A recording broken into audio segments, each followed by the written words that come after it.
That's why you're so popular and here are so many guys in the trade. Easy. No, what I'm saying, when I say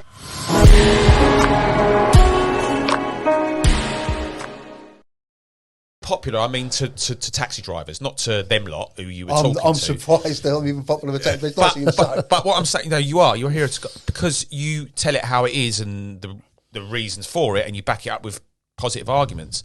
But the problem we've got is they ain't gonna. I don't see how we're gonna change it because they're so powerful. They're so powerful. Of course, with that, in hindsight, I think I don't know if you. And even when we can win. Even when we win, then it gets overturned. It gets overturned, and you think to yourself, "How it's like there's a religion that's stopping us. It's not like it's political anymore. It's like it's being overturned when you win. So what do you do? For me, we've got to just try and attack their numbers. Yeah. We've got to attack their numbers, and we've got to say, right, being a taxi driver is something where you've got a proper future. That meter goes up with inflation. If we don't make that meter go up with inflation, then who wants to be a taxi driver? No one, because they might as well just drive a minicab. Well, you're talking now you're talking to someone who's pushing an open door here, aren't you? Because the UCG, we've just balloted all our members and it closed on Friday, and the result was announced on Sunday. Our membership, over 85% of our membership have voted that they want our 11% tariff increase next year. Yeah. Because you take in the cost index, and you're quite right. But where are the other 15% thinking here that this is okay? I think they're scared. Maybe they abstained. I don't know. Yeah, but see, I don't know if you, and Twitter's not the real world, but people were saying, should we accept? Does the trade want its 11.5% increase? I say, and my members say, overwhelmingly, yes, we do, because everything's gone up. Yeah. You know, we're in an inflation crisis, there's a recession coming, etc. We want what we do. Other people say, oh, it's busy at the moment, and if you put 11% on, it might scare them into our competitors. But we've got to attract talent. So we've got to attract. So getting back to what you're saying, that we might not be able to stop what private eye are doing. So I love the taxi trade. I do. I mean, of course you do. I think there's a lot of people I'm not saying I'm popular, but I think one thing that most people would turn around and say is that he might be wrong on everything, but you can't say he don't love the taxi trade because he does, and I do. Yes. But how can we, as a trade, encourage people then to turn and say, right, we can't get rid of them. They can always, we don't want to, we can't stop them, but they can do our job after 6 weeks with £300, but we want you to do 2.5, 3 years before you can start earning money. Yeah. We want you, they can go and get and I've seen it just off of in South East London. You can hire a Prius out for £99 a week, right? That's your insurance. That's right. But TXE is $350. Yeah. So we're going to say not only can they do your job, they can always undercut, and it's only £100 a week to get a vehicle for you. You've got to do 3 years to do the knowledge. Yeah. You've got to pay £350 for the vehicle. Just using that as an example. And it's all technology, and a lot of times you're going to be under the meter, getting the same price as what they're doing the job for. But where's the selling point? That the knowledge, the whole idea of the knowledge was, it's a good trade. Yes, you're independent. If you put the hours in, you'll earn a decent living, and you're a tradesman. You're not a labourer. And that's the problem we got. We shouldn't be worried about what they do. We should be focusing on what we do. Yes. And we should be positively saying to people, even because we've always took an influence. People have always come from minicabs to taxi. Yeah. And we should be encouraging that. We should be. Yeah. We should be attacking their numbers. We should be targeting women. The UCG's got quite a few high-profile women on its committee, and we've got a lot of women members. But we should be saying, as a woman, if you've got a couple of kids at school, it's a perfect job. You drop them off at school, you can pick them up, you can go to work and then pick them up again. It's a fantastic, because you work for yourself. You adapt your hours around yourself. It's great selling points. We should be turning and saying, it's the most difficult. You should have a sense of pride. And when I've done the knowledge, and Lynn's done it before me, there was a sense of pride with doing the knowledge. And people, the problem is, no one's advertised it. And it's a little bit bloody like the Freemasons. Sorry. Because no one, unless you've got someone who is one, or you've got family that's in the trade, it sounds like but it's not a closed shop. No. The knowledge, what makes the knowledge fair? Because it treats everyone the same. Yeah. If it treats everyone the same, whether I like it or you like it, if we all treat it the same, it's fair. It's when it becomes unfair is when I get treated differently to say you. Yeah. Because then that's not high. But the standards are so high. Are they too high? I don't know. Let's address some of that then. So Yeah. we had Sylvie came in, he's an old cab driver, done it in 1986, I think. And it was lovely. We had a brilliant conversation, but he was saying he doesn't want to see the knowledge watered down. So, Sylv, how many appearances did you have? 5. So you don't want to see the knowledge watered down based on 1986? This is the thing. So there's so many cab drivers. We've been older than most.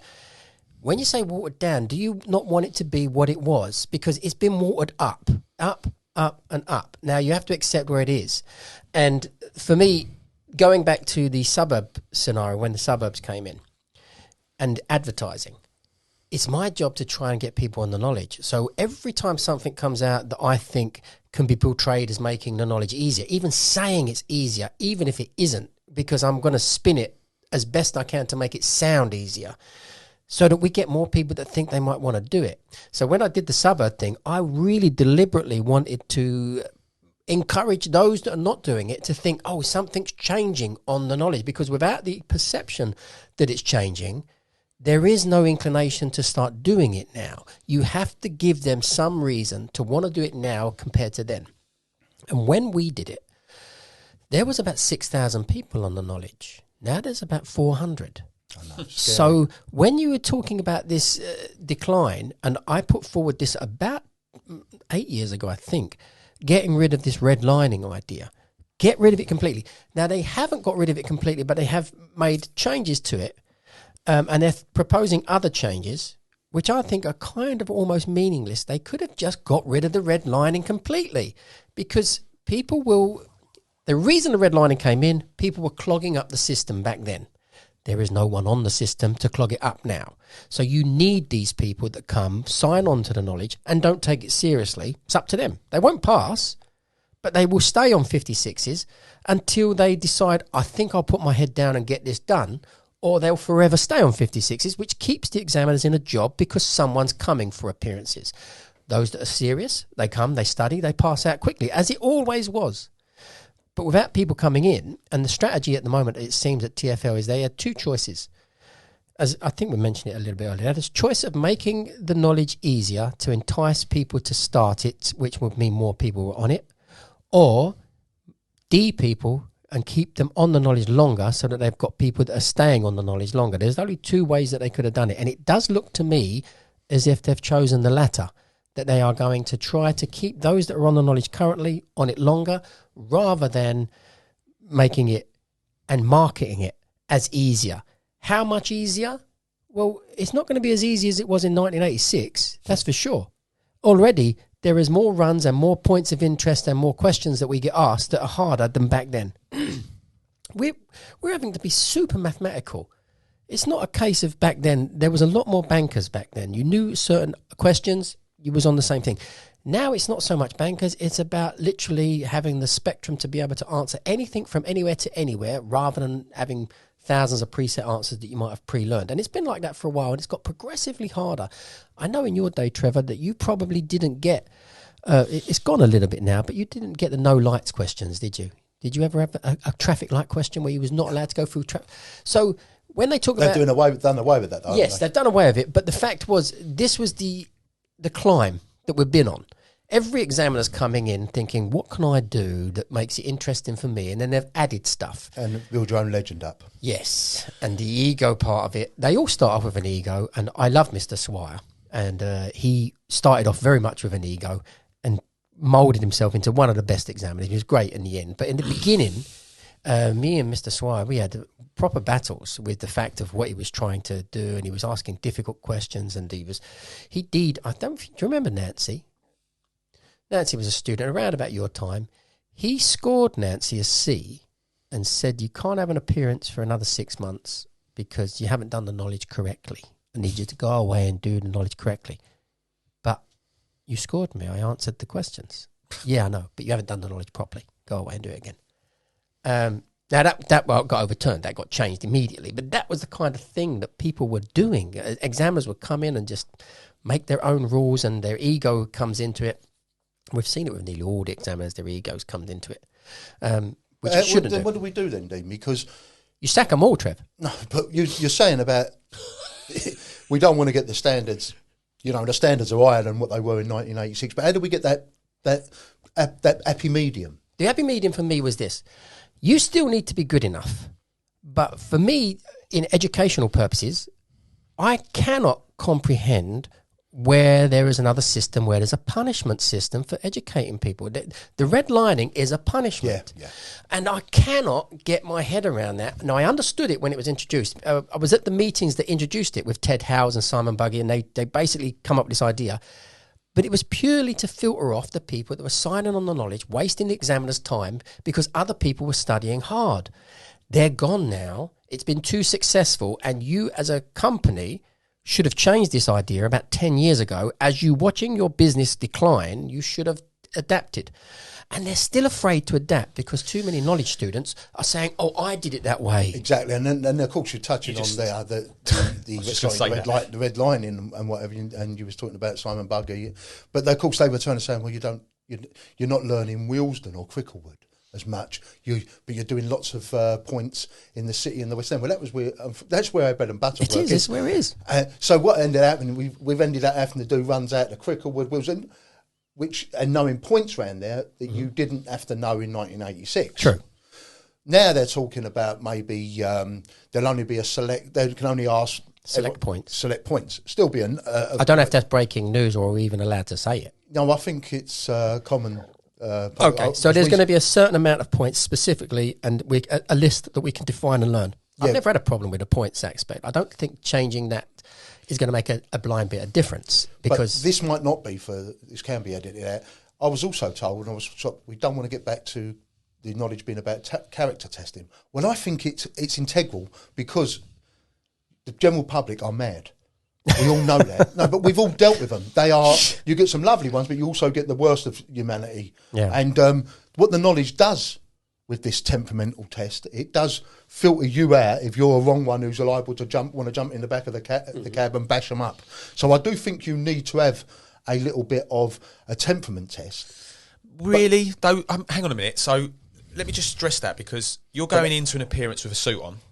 Yeah. You know you've got to behave yourself. If you don't behave yourself, you're not going to get scored that day. So you can put any hat on you like. I don't feel that when you walk into an examination room, an examiner's got to behave in a silly way to put you off. You're there to learn. You're there to pass a test. You're not there to be obstructed. So I don't think that's right. I'm going to agree with you. It's completely out of order. Yeah, I don't know about out of order. I just don't think that the examiner is not a qualified psychologist to actually judge. Absolutely not. He's there to but we don't want it all be nicey nicey, because the public are not.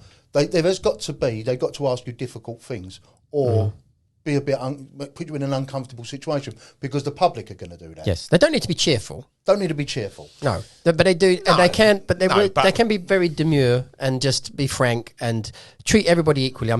You're not my friend. You're not my enemy. Sit in the chair. Here's the questions. Remember how you felt when you went for an appearance. If I went into an appearance and I was so nervous because I wanted to impress this examiner, and his phone starts going off and he starts shuffling his papers and trying to pushing the table, all these kind of stuff, which still happens now. No, that's wrong. I think that's so wrong. Not done deliberately. That's done out of unprofessionalism on the part of the examiners that are not. Yeah, maybe. Taking but we're hearing this stuff all the time still. No, I know. But what it comes back to though, it's the elephant in the room again. How do we make the knowledge attractive? When it was said at the recent meeting with TfL quite rightly, they pointed out to us they're a regulator and they can't promote us because they can't be taken aside. The meter, Trevor. It's the meter. It's the meter. So it's the meter. It's the meter. And then that gets us a favourite of mine, because I would say that sometimes when these taxi apps, are encouraging you to go to the red light, to a red zone, the zone that's red, because you will get a technological charge above the meter. Yeah. I say that is influencing our meter, because what's going to end up happening there is they're setting your meter rates, because you will drive past people in the street who put their hand out, because I want to go and do you are, because I will get a £15-20 technology charge on top of the meter. And we can't. So that's great why people are screaming out for taxis. But when you take it flip it on its head, and if the work numbers are not there, we could end up being in a situation where the way they're going to encourage people to use their app is to go lower than what it would be on the meter, and we're going to be left with take it or leave it. Yeah, but we've got to then, as you say, we are a different product. I've always felt that we're a different product, and we need to market that as a different product. Yep. I don't want to get in a mini cab. I want to sit in the back of a cab with my family and have some privacy, and that's it. So it's maybe. But I don't think we should surge. Surge? No. Is that the plan for the future? That's what we're doing right now. I didn't know. What do you mean? How are we doing that now? So if you use a taxi app, yeah, and it's busy. Oh, the app is surging, yes, but we're not meter surging. The app is surging. So, but so it's doing it. So there I am. You picked me up on this app, and it's £15 on the meter, but I've actually paid £35 because I've been charged £20 technology charge. I'm not associated. If I'm not associated with the taxi trade, I've got no family or anything like that in the taxi trade, I'm never using you again. Because I'm already. But you're warned. You're warned in advance. You don't have to use that taxi app, Trevor. You're not saying they're not saying to you. You're not getting a cab unless you use that taxi app. So only people actually read the terms and conditions. First of all, and secondly, I don't know about that. And what is the legality? Because this is where it's all, and this needs to be said. Yeah, it needs to be said. Right. Yeah. The legal advice we've got is the driver is on offer. If someone makes a complaint, it will be the driver. Right. Now, that's no different to when they used to have a minimum fare, some of the apps, because TfL used to turn and say, because one of the apps, taxi app, I think it was ALO, used to be a £10 minimum fare. Yeah. Now, I used to do UCG's tariff at the time. Right. So I know a little, and I raised it. Yeah. About the £10 minimum fare. I asked TfL, what's the position on that? If the fare goes £6, and TfL said if anyone makes a complaint, the driver will be liable to reimburse the £4 and a question about its fit and proper. So if you complain, so the driver is responsible for the fact that the fare is searched. Yeah, but so now, but I'm saying that the way technology has developed, you on this app, and if the app's charging you, I'm not actually physically charging you it. But if someone makes a complaint, I've had a £15 taxi journey, but I've been charged £38 on my. So the app doesn't reimburse because TfL can't regulate the apps or don't regulate the apps. So I'm saying that taxi drivers, what's happening now is they're encouraging you these taxi apps, because they're showing you a map that's red. So it means go to that area, got a lot of work there, and you will get the extra technology charge. Now we're already a premium brand, so you could be driving past people in the street who are putting their hand out. Yeah. Because I don't want to take you, because I want to go there, charge the meter, plus get the extra. Now, that's damaging our brand. It ain't damaging the apps, because they own nothing. Yeah. It's damaging us. And we're better than that. We say we're the gold standard, and we pick, we're better than them, but yet we act and do things like that. And it's not right. And I would not do it. No, I wouldn't. There's plenty but the thing is... It's wrong. Yeah, but the thing is, Trevor, plenty of guys want to do it. They want that extra money, and they feel like it's short-termism in a way. But if we don't have apps, we lose that customer, unfortunately. That's the way it goes. That customer might live in Wandsworth or Battersea. They can't hail a cab if they feel this is their only way of getting a taxi and getting us. Yeah, but this is the way they think. This is the app, because it's a dilemma. It's a massive dilemma. It's the same as brimming jobs, though. You're basically brimming a job on the street and then the old story with brimming a job is right. You never know. That street job could have been 150 quid or £3.50. You don't know. So, and that £3.50 might have took you around the corner and led you to another job that was excellent. I agree. So every time you brim a job, you're going there to go into this zone, and you get that one there, and it's paying a little bit extra, but it took you that long to get there. Had you took the £3.50 fare anyway, you'd have had another fare and you'd be on the same money, and you start to get caught in some weird trap. For my opinion, that I think we can say what's wrong what everyone's doing to us, but we need to have a look at ourselves as well. Yes. And there is nothing, and I'll get, everyone's got different opinion, but there is no one who can convince me that it's right for us to be charging the general public £15-20 above the meter for technology because it's busy or it's raining, right? Because we're publicly hired, we're taxis, we're not a minicab. You want to work that sort of practice, that's what you expect from the other mob. You don't expect it from us. We end up being the same. But the public have driven that. The public, the app companies come up with the idea and they've put it there thinking, let's give it a go, see whether cabbies bite this cherry. And they've bitten the cherry and they're doing it. We are, as a trade, embracing this stuff now, unfortunately, because the public want it. It's sad. The public want the convenience. Yeah, they want the taxi. Right, on their doorstep. If they want a taxi, I counter that argument when people say, "Well, if we don't do it, they'll go to our competitor." Well, not always, but prove that then, because if our competitor's not working the same way as us, that's a big difference as well. Because our competitor is working the same way, but we can't have it always, can we? We can't turn and say that we want this, but equally, because the app company owns nothing, it's us. The work. The people want to get in, and we cannot justify, in my opinion, charging above the meter. The meter is sacrosanct. It's there for a reason. It's there to protect the public. Yeah. And drivers, you say cabbies want it, yes, because they're getting extra for it. So they're going past people in the street to get to where they can get extra above. And the app companies are doing it because they want the jobs filled. Because if the public can't get an app or a job off their taxi app, but they see an orange light, they'll put their hand out, and they don't get visible. They don't get no commission on that. So it's in the apps, but basically it is blurring the lines. And we are a publicly hired service, and we should be proud of that. That's why we do the knowledge. Yeah. And that is not right.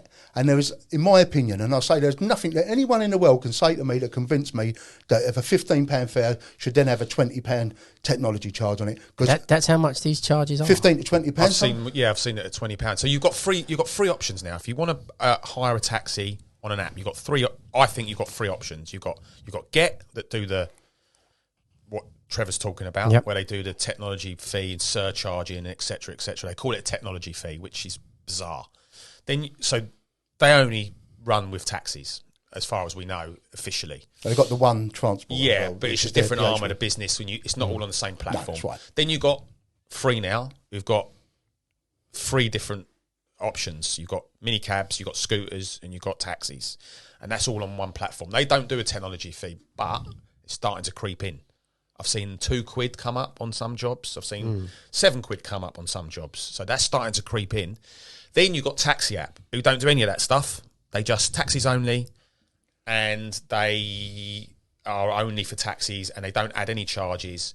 And that didn't get any support. Didn't get no support. It was a cooperative. You got 1,000 hardcore drivers. You got 1,000 hardcore drivers that supported it for a long, long time. That dwindled down. They've had to get investment in to keep it going. Otherwise, it wasn't going to survive. So where is the medium here? What do we do?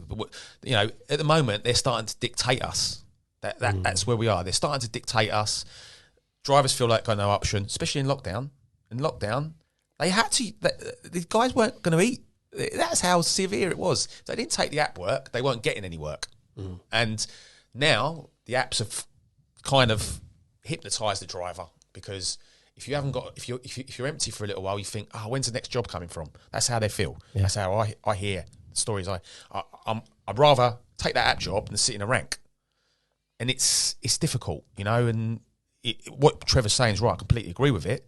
But then I support the driver as well, because he's got to earn a living. So I am a driver and I have to earn a living, but I don't. You don't? I don't have to use an app. No. If I want to use one, I can. I choose to use one.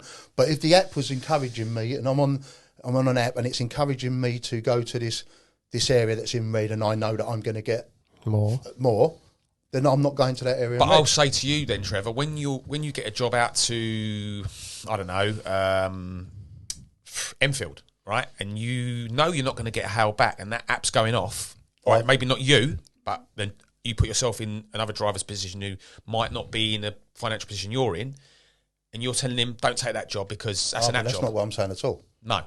But what I'm saying is their apps are there for that. That's not what for I'm a saying. lot of people. What I'm saying is it would be wrong for us, because they're not offering technology charge to pick someone up in Enfield. No. But they are on Friday nights in the West End. Yes. When it's boosting, when it's out, yes. and the theatre's burst and they're asking you to pick up that job, and it'll be, say, £15 to Victoria, and the public then, when they get their bill in next month, they've been charged a £15 technology charge. Right, they'll take whatever their percentage is. The driver will get the technology charge minus the commission. Yeah. Mm-hmm. But it's our brand. It's not theirs. It's our brand that's forever damaged, because if it's we've all got a vested interest. We're all associated with the taxi trade, so we'll defend the taxi trade. Yeah. But if we only ever use a black cab when we come to London to see a show, right, and we get our credit card bill in like that, and they go, bloody hell, they've charged me there because it was busy. I ain't never using you again. Yeah. But it's not. But then they go and use Uber and they do something worse. So it's like we're all at it at the moment. You're talking about they're using Uber. The numbers. But Uber's working in our market. They so are. if Uber wasn't allowed to, not just Uber, Bolt, Ola, Free Now, with all of them, they wasn't allowed to work in our market, and they wasn't immediate. Right? They wasn't immediate. Which minicabs were never. You was always the luxury, and you know this, Dean. You could ring up your local minicab office. You could just be lucky, he's just round the corner. Yeah, gone. Right, so he'd be with you in a minute. He'd be with you, but it could also be 10 minutes. The beauty, the luxury that people are liking about the apps is the fact that they can get minicabs at minicab prices immediately, like a taxi. Yeah, and it's acting like a ghost taxi fleet. So people are coming out of the theatres. You're driving, and I used to do the old Saturday nights, and you head down towards the Strand or Shaftesbury Avenue, and as the theatres burst, people would chase you to get in. But they're letting you go by with your vet because they're working to their. And if the display wasn't on this screen, they wouldn't have they know they have to get to the station in 15 minutes to get their train. They're jumping with that yellow light, but they can see all these vehicles. See, and since when has display and availability been part of the minicab's business model? Yeah. Since when? And this is the problem we've got. I'm not anti-technology. I'm not saying that apps, because they're a working tool and so they should be. Yeah. And there is a place for them. What the UCG's position is that all the time we're working exactly the same, then the two-tier cannot be viable. Yeah. That's the issue. Do you think that it's ever going to change, though, Trevor? And listen, I'm completely, I'm admiring the fight. I really am. But do you think that this ever going to change, and how? And how? How is it going to change? Well, what changes are we looking for? If we win an argument... The ghost thing, can we get rid of it? Do you think, realistically, it's going to go? The ghost taxi service that you're explaining to us. See, people will say to me, and they've said, because I'm not the brightest, but, that's another thing. They keep saying that because you really are. Some of my distractors actually call me Thick Trev, which is fantastic because I do take that as a compliment because I'm living rent-free in their head. Yes. But they would say, if you take the icon off the screen, they just replace it with an egg timer or something, so it don't mean nothing. Well, actually, it does, because I've just recently been involved in a court case taking Free Now to court. Yeah, and know about that. And they didn't challenge our assertion that these icons are a business advantage and they're there for the public. And by them not challenging it, that proves, because according to our legal team, not my opinion, this happens to be licensing QT specialists and lawyers, that means they've accepted that the integral part of their business is product placement, is the vehicle. Yeah. Now, if you use Free Now, and I know lots of taxi drivers are on Free Now, and it just happens to be coincidental, you want to go from Limehouse to Canary Wharf, and it will be £8 in a taxi, it'll be £4 in a minicab. It seems that nearly every fare is half price. Now, they used to, when we first put the papers in to go to court with them, and they didn't do pre-booking. You couldn't book a minicab, you could only have it immediately, but you could book a taxi. Well, they've all changed since we've been to court, of course, because that's illegal, because the only way you're supposed to be able to book a minicab is pre-booked. But TfL are signing all this off. Yeah, so when people are saying, but what have you achieved? Well, they've had to change all their conditions. The icon they was showing wasn't a car, it was a taxi. It had they were showing the icon on the minicab side. And it was a round circle with a little thing that looks like a taxi flyer light. So let me ask you this then. So now, if I press the button on Free Now, they've changed it, and it wouldn't show the minicab coming to me. It was showing, but it wouldn't show the when you used to look for what was near you. Yeah. It won't show them up. It will show them, but it'll show like a car. It won't show. You wanted a minicab. A minicab is not a taxi. Mm-hmm. So if you went prior to when we first issued papers to judicially review it. Yeah. Do you mind? Yeah, go for it. That's what they're for. The icon that you would see on the screen, whether you wanted a minicab, would be a generically looking like a taxi. They can't call themselves taxis. Yeah, a bit deceptive. But how does that change? It's great, and it's and you couldn't pre-book them. So if you can't pre-book a minicab, Yeah. But you could only pre-book a taxi. By definition, if they're not pre-booked, they're immediate. They're applying for hire. Mm-hmm. All that got changed once we got permission. And, since then we've had the Part 8, which has really damaged nearly everybody. And I'm sorry, I can't help but smile because we defended the taxi trade's interest there, and we made sure that these operators are the principal in the booking. What's the Part 8? That when we got permission, we originally got refused permission to about 3 now using Captain to apply for hire. Yeah. We got refused, Reading, so was quoted.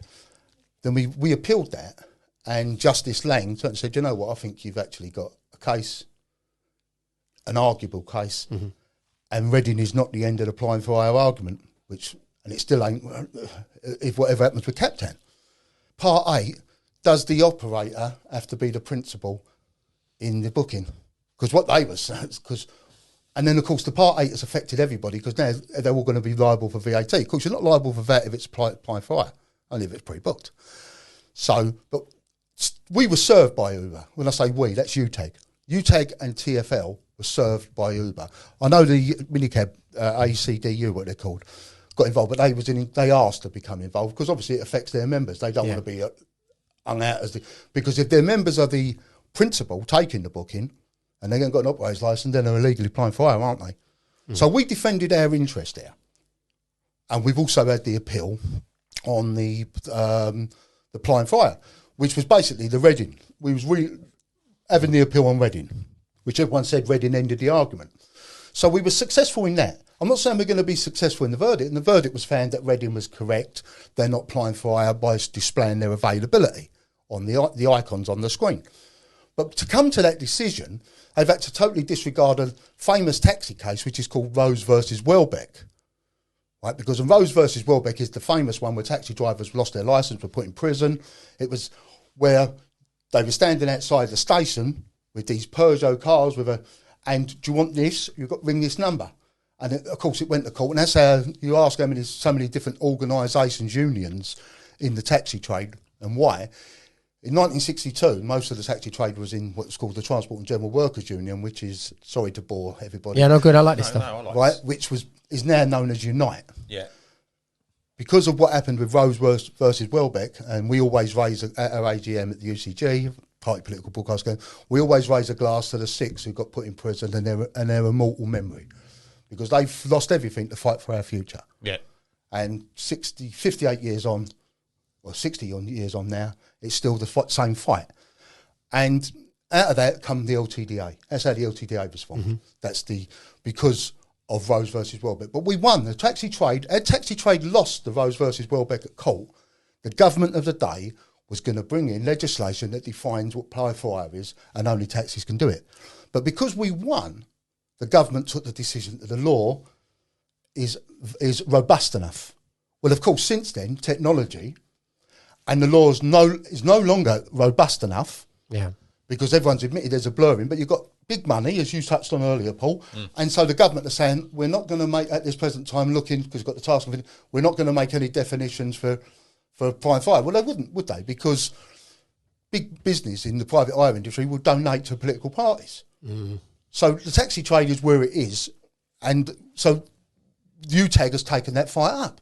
So now we've appealed to the Supreme Court because we're saying the only way the appeal judges could have found in favour against us on Free Now, which is basically a re-hearing of Reading, is they've had to totally disregard Rose versus Welbeck, and we've appealed to the Supreme Court. That's a lottery, whether we get permission or not. But we've lost nothing because they was already quoting to us Reading before.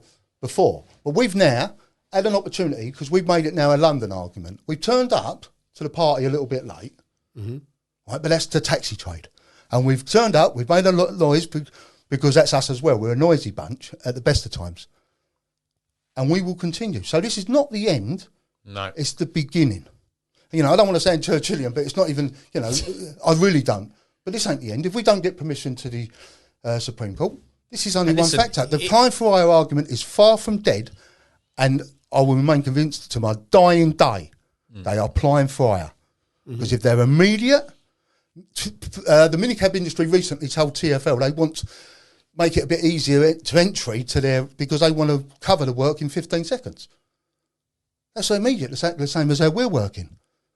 Yeah, and listen, we're absolutely behind that and support that. It's just trying to get people to do the knowledge now while this fight's going on is where we've got a problem. And for me, there's no reason why we should not take what we deserve, which is meter increases. Absolutely. So when someone starts the knowledge, and they should be given some kind of induction, right? I don't know whether they still do it at TFL, and they should be told every 18 months or 2 years you will get a pay increase according to market conditions, inflation, etc., etc.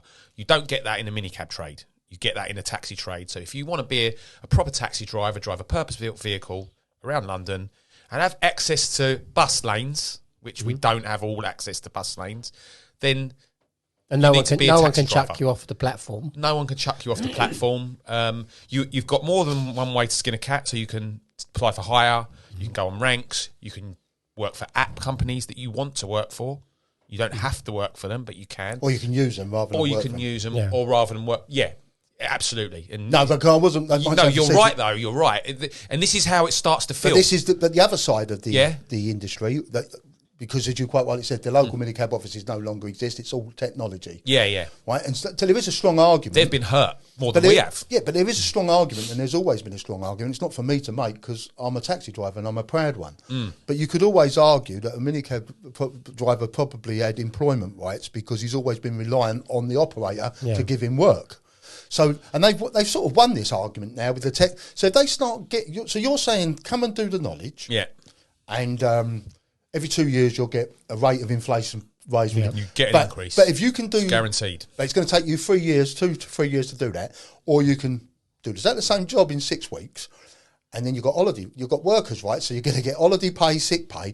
Where is the advantage That's of being a bit of a red herring, though, Trevor, so what we because should they're not enforcing that. No, they're not getting that. But not in the moment. But they won't get that. But I'm not saying they will. I'm just saying that they are. The courts have found that they are employed. Yeah. They are workers. So take it to its natural conclusion. Right, and I don't care what happens at the mill. I've got no skin in that game because I'm a taxi driver. So what I'm saying is, but to me, the bigger encouragement would be if you stop them working exactly the same as us. You can be a minicab driver. You've got workers' rights, but there's no coincidence. The UCG's position is no coincidence. Their numbers have gone from 56,000 odd when they never had apps to over 100,000 now. They've got there's no coincidence. If you took their way, stop them working in our market. Then it would encourage people. Because if I was a minicab driver and I've got to work by pre-booked and I'm not in your market and I see yous all getting chased down the road at 10:30 on Friday night, it's going to make me want to cry, isn't it? Yeah, it's going to make you want to be a cabbie. So I'm going to do that knowledge. I don't care what I have to do because I'm not having this where I'm picking up someone and getting half the money that taxi driver's got, and then I might have an hour before I get another job but he might have had free. Yeah. An encouragement. The incentive is there. And that's that's the problem we got, in my opinion. All the time we don't differentiate the difference between a taxi and a minicab. We can put, so I said, a plaster on an X wound because how is it going to encourage the people? If you're going to say to me, look, that's got to be set in stone. That app, but they won't do it. That meter increase has to be set in stone. So we can't have a vote for it. That's nonsense. We've never voted for it. All right, hang on. So maybe I'm wrong there. So the union, LTDA, I think they were voting for balloting their members. Whether they should and they have position. Take it or not. And am I right in saying that there's a body of people that decide whether there's going to be an increase or not every year? Is it or something? Right, Trevor? Yes. So you've got the tariff committee, which all the organisations, unions are on. Yeah. And then what the recommendation, because they have to take in the cost index, and that goes to TFL's board. Right. So it's been recommended because of inflation and the cost of the vehicle, it's all the cost index. Our tariff should be about 11.5, 11.6 next year. Yeah. Right? Yeah. So that's the UCG's membership, we voted. And the only reason we've called a vote, and I'll be honest, is because it seemed that the tariff was being undermined. Because all of a sudden we're doing a survey, people are doing surveys. Do we want the tariff? Now, who are these people to do a survey to decide The same people that don't want to change the knowledge. Right, The same people. But to decide whether we get a pay rise or not. Because it's some of these people, as Dean touched on, they might not even be in any org. There might be 500 of them return and say, hey, everybody, I'm all right, I'm 68, I only work 2 days a week. Oh, there's someone said that to me on Twitter. And then all of a sudden, a lot of us don't get a pay rise. Don't need it. Right? So when started, and then I know the LTDA were doing a survey of its members. Yeah, they did as well. Yeah. Right? So I thought, let's set some alarm bells, I'll be honest, on our head, because we thought, hold on there, we don't want the taxi trade, which it's done in the past, and the UCG has always wants its pay increase. We don't want the taxi trade going to TfL and saying we don't want 11% pay rise. We don't want to repeat it the other year, but the taxi trade might try and say we don't want any pay rise. But we want the taxi. But we want the taxi itself. We want LEVC to drop the price of the taxi. That's what everyone's saying. We want a cheaper taxi, but we don't. But some of us don't want a pay rise. But what's going to happen is the taxi's just going to go up in price every year because it has to, because of parts, etc., etc., etc. But we don't need a meter increase because we want to compete with something that's not what we are. Exactly, and that's the position. Unbelievable. And that's why we took a decision on our committee, and we had a members' meeting the other week, and it was unanimous in the members' meeting that we'll ballot our entire membership, because we don't want to, and I'm not saying or naming any individuals or pointing fingers at any individuals, we do not want a section of the taxi trade to say to TfL that we do not want, because of recession coming and all that, we don't want a pay rise. Because they're not speaking for my members. So my members, so I validated all of our members. I say my chair, Karen Proctor, did. She sent it all out. We got over 85.5% voted they want their full entitlement. Now, that's a loud message from the UCG membership. Yeah. So whatever the other orgs or unions might want to say, I say until they balloted and they're not speaking for their members and they're not speaking for the trade. And when things on the Twitter polls, do we only really want a flagfall increase but not the rest? Things like that. It's undermining us. Mm-hmm. Because Paul's touched on it. We're not in competition. We shouldn't be in competition with the other mob. They don't, they could charge. No, how can we, we can't compete with that. No. Because they're just getting bankrolled by big banks. Yeah. So we shouldn't compete with it. Yeah. And so I think, democratically, I can sit here today and say, because I'm speaking on my members have had the vote, we want what we're entitled to. Yeah. And if the taxi trade, there's a difference of opinion within the taxi trade, we'll have that frank debate. Yes. Have that frank debate, but make sure what you're saying is that you are backed up with the majority of what your members or what the taxi trade wants. Yeah. Because if the majority of the taxi trade wants its increase, then the taxi trade's position should be that we want our increase. Not can we... So the only thing against the increase, so if we put the counter argument, I don't want the increase, which is not true. I don't want the increase because I'm speculating that it's going to be counterproductive for our marketing, that people are going to stop using taxis because we might be too expensive. Yeah. But I'm speculating that based on my very, very narrow experience of economics and everything else. But at the same time, the world is going to pieces at the moment without getting into massive political discussions. And we spoke a little bit about Mick Lynch, and obviously the post office is on strike at the moment, and the railways are on strike. Nurses are even balloting. I'm absolutely for it, because basically there seems to be the organisations at the top of all these things taking profits, and the idea is that we should be trying to take more profits by paying the workers less so that we can keep the profits or have the profits. So the fact is, all of these companies that they're working for are making massive profits, and they are more than able to pay the people the decent wages. And I am a big fan of what it would be for people, decent wages to do the job, to live in these circumstances. I sent a picture back to my wife in Turkey. I was in Asda the other day. I had to take a picture. I couldn't believe the prices of everything. I couldn't. Everything was rounded up. There's none of this $2.99 business now. Right. It was £5, £5. Oh yeah, and it was for little slabs of butter and stuff. And I said, look, it's this here. I mean, in Turkey, inflation is rife, completely different to here. Yeah, they're saying it's 80%, and it's actually more like 400%.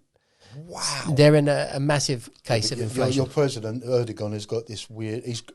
He's turned economics on its head. Yes, he's a genius. He's decided that they're going to work completely, and so it changes. It could change the inflation. Could change 3 or 4 times a day. Yes. But the taxi trade, and it's our paper, Unite as a union just got for its bus drivers just accepted 11% pay rise for its bus drivers, but taxi drivers not some in taxi trade saying, oh, do we really want that? But the vehicle's gone up, the electricity's going up, your petrol's gone up, your food's gone up, and we're saying, I'm not saying we're saying that, but what we took a decision as an organisation because of these surveys that were being done. These surveys. Who's doing the surveys? You're talking about a Twitter survey? Well, there was I think there was a survey. I know the LTDA wanted to grasp what his members felt, and we felt that we needed to. I personally, as the general secretary, needed to know the strength of freedom of their members on this, which you now do, which I now do, and our members are not for any compromise. Yes. But outside of that, Trevor, who done the surveys? LTDA have done the survey. And so they've balloted their members and they've come up with... No, they've done a survey, not quite a ballot. Oh, okay. And then they've also done Taxi Point, I think it's the organised thing on Twitter, has done a survey itself. Do we want... Press yes and no kind of thing. Do we want... And then they give you the option, do we just maybe not just take the flagfall, but not the cost index? Well, the reason it's all there in one is because everything's gone up in one, the vehicle, etc. You cannot be in a trade where everything goes up in price and not your tariff. If you've got a publicly hired vehicle, like what Trevor said, with a meter where everyone's watching the clock go, it's got to go up accordingly. You can't have you can't complain and bitch and moan about the price of cabs, but it's complaining and then not go up new. not go up in meters. I've never heard people complain about their pay rise. There's just so many people that don't want it. It gets undermined. See, a couple of years ago, we never had a pay rise. The last one was the first one we ever in 4 years. Mm-hmm. That's unacceptable. Because it's totally unacceptable. It used to be every year. Yes, it has to be. When I joined the UCG, I was member number 24. Was you? Obviously, our legal is on tap all the time, no matter what. And we do the sort of people we attract. We do have legal wrangles. I'm gonna include this in a little bit. In the early days of the UCG, for me, too radical. It came across militant. Yes. It really, and it was its downfall there, and it has progressed a lot. And that militancy is not what I would have wanted back then. And there was some very bad UCG members on the, what do we call it, social media. Yep. They were being very counterproductive to your cause and detrimental. We've learned. Yeah. It's been a learning curve for all of us because we called demonstrations and we didn't expect to be in Scotland Yard with Section 11, Section 12s, Section 15s for inciting. Yeah. We didn't expect the level. Trevor, why didn't you glue yourselves to a few roads? Well, at the time, because... Or chuck tomato soup on something. Yeah. But in defence of...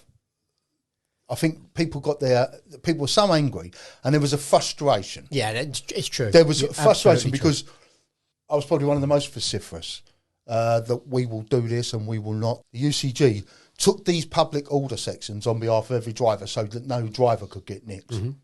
Right? But it took a toll on our family lives, our stress. The organisation, there was campaigns to put us out of business. Etc., etc. So we've kept our head above water. We've learned now that being the case, as I say, we're all intrinsically linked. But until we can sort out and stop people blurring our lines, the problem we got, if we don't get no one going to Wizz Air, then we ain't getting no one in your cabs and then we ain't getting no one in the UCG. Yeah. And we can spend the next 2-3 years trying everything. Trevor, you have filled up the memory of this phone.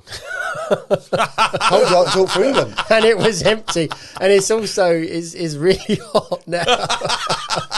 It's got a health, Is that a bad thing? I'm health sorry. warning on it. That's great. So some great stuff. We've been talking for 2 hours. Right. Which is the longest, 2 hours, 3 minutes, longest podcast. Record. But a lot of it's going to be edited.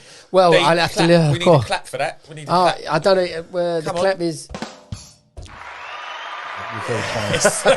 You're very kind. So, yeah, I've got a bit of music to go with as well. No, you're very kind. Thank you for having me. Thank you for coming, Trevor. They're not going to see your face at the end because your camera is dead, but it was a chat and a half. You're very, very passionate, and I always knew you was passionate. And you said you're going to see the Proclaimers next week? Yeah, the London Palladium. How Yeah. far is it? Is it 1,000 miles? I Not don't quite. know. 500. Only 500. But if I'm drawing it on them boards out there, it could well be 1,000 miles. You know could well what? be. I reckon I can't think of anyone else who's more passionate about the taxi trade than this guy. Oh, I don't know about that. That's I'm right. telling you. Yeah. I'm telling you. I don't know. I think maybe.